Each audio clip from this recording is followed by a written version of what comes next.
Welcome to the Train Like a King podcast, dedicated to all things paddling, designed to help paddlers of all levels get motivated to get out on the water. Tune in, grab your paddle, and let's train like a king. How's it, guys? Welcome back to another Train Like a King podcast episode. Today's podcast is titled, That's My Team. And I basically want to go over a few of the key teams that I've been a part of, in particularly post-junior grades. I think it'll be an important episode to talk about some of the most significant teams that I've been a part of. So I'm going to go through a bit of a list. Obviously, the first team I want to talk about is my very own club team to this day, Herbert's on Tour of Ngā Hui Horo o Paorenga. In the previous episode, I talked about how I looked up to the Herbert's on Tour when I was young. You know, I looked up to Bo Herbert and his sons, Conan, Chase, Sean. And Sean was one of the first to invite me on my very first overseas trip to Rarotonga. And it was always in the back of my mind, like being a paddler from the far north, your aspiration was, well, my biggest aspiration was to paddle with the Herbert's on Tour. And I believe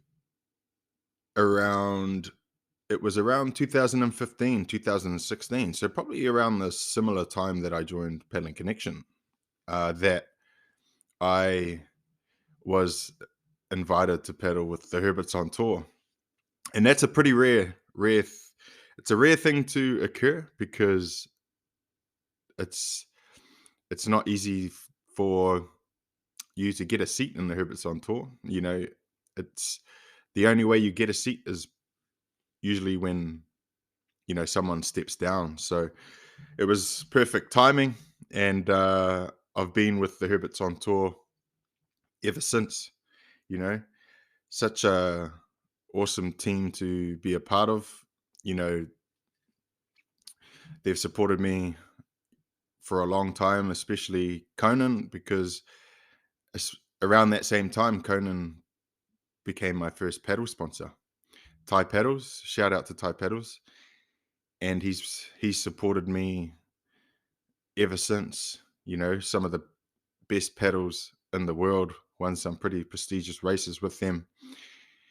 And yeah, so a few key highlights with the Herbert's on Tour is World Championship. We became world champions in Australia in 2016, but we also backed it up last year in London, becoming world champions in the 500 meter and the 1500 meter, and national champions too.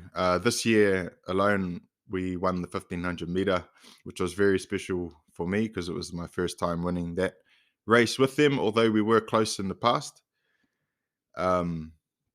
But big shout out to, you know, the Herbert's on Tour. It's a very prestigious team here in New Zealand, and it has a lot of history alongside the likes of Piniula, Whakamanu, and yeah, it's so.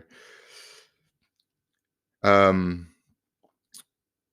want to dive a little bit further into Paddling Connection too. I did talk about it in a previous episode, but basically Paddling Connection, I joined Paddling Connection in 2015, and I paddled with them every year until 2018. I think 2018 was the last time I raced with them.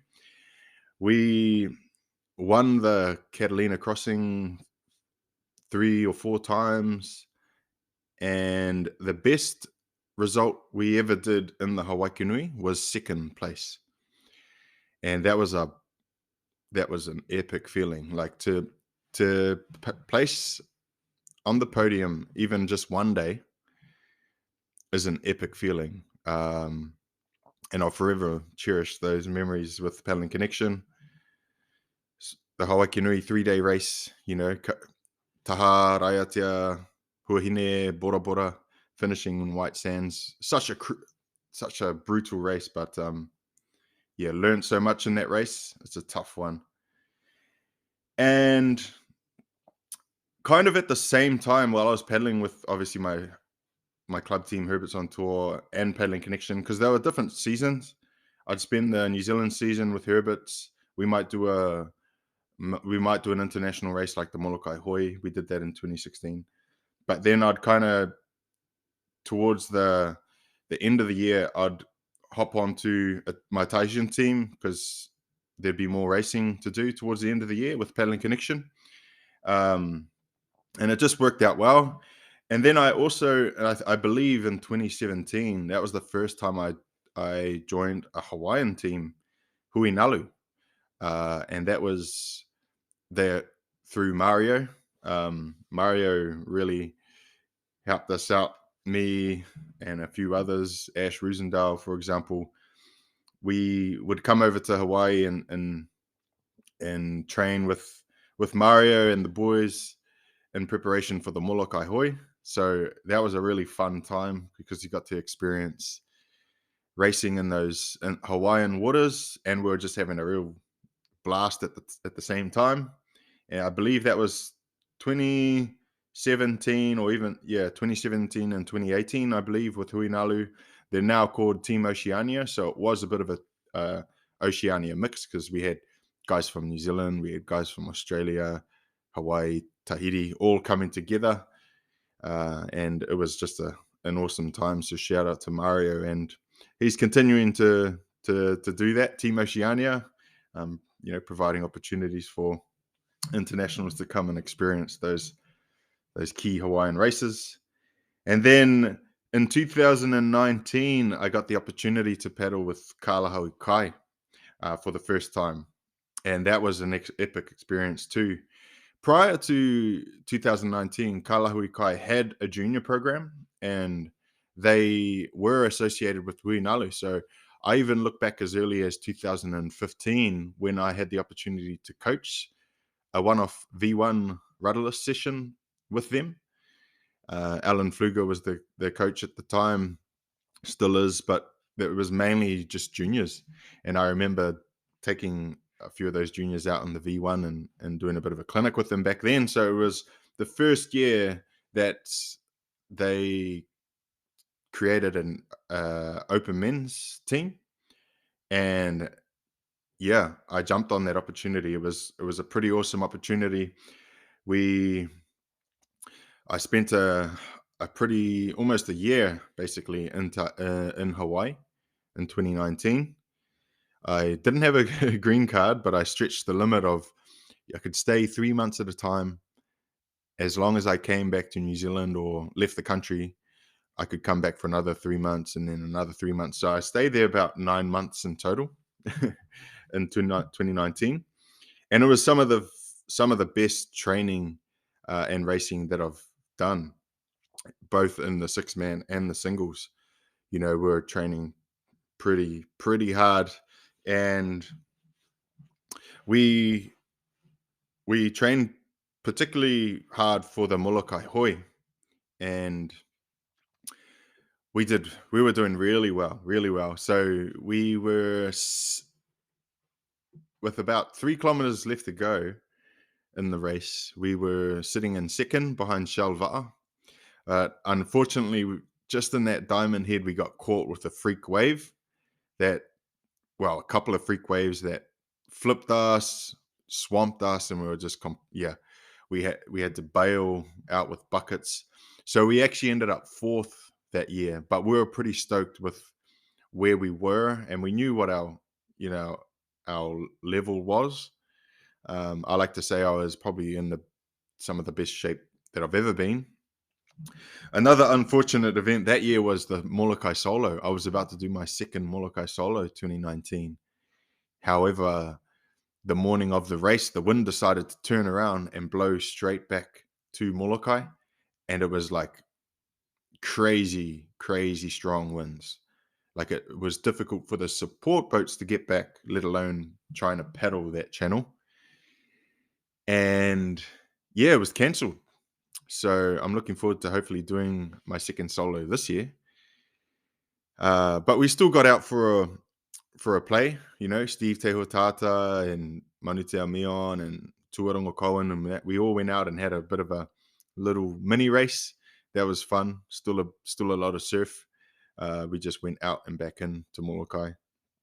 And yeah, so that Kalahui Kai has been an awesome opportunity to this day. We've done some pretty epic adventures, won the Catalina crossing, competed in the Hawaii Kinui just last year. We had a top 5 finish in one of the legs, and it was pretty epic. So, and then I also want to touch on our New Zealand Elite campaign that has been running for a while now in New Zealand. Obviously, the World Championships have elite divisions, and I believe the first year was 2016.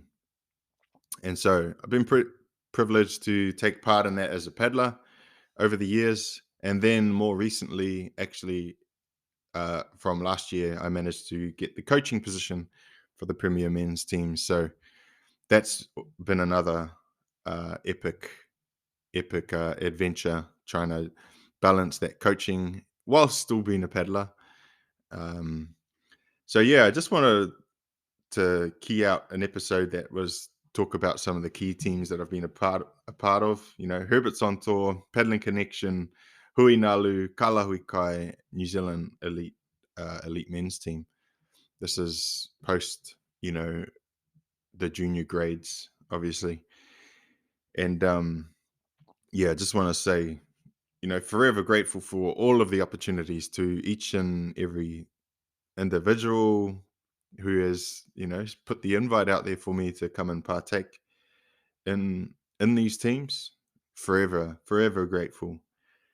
And so yeah, that concludes this episode. Stay tuned for the next episode, where I talk about the birth of Train Like a King itself. Should be an exciting episode. Thank you for listening to another episode on the Train Like a King podcast. Check out trainlikeaking.com for training plans, merchandise, and coaching opportunities. If you haven't already, give us a follow so you don't miss another episode. Catch you on the next one.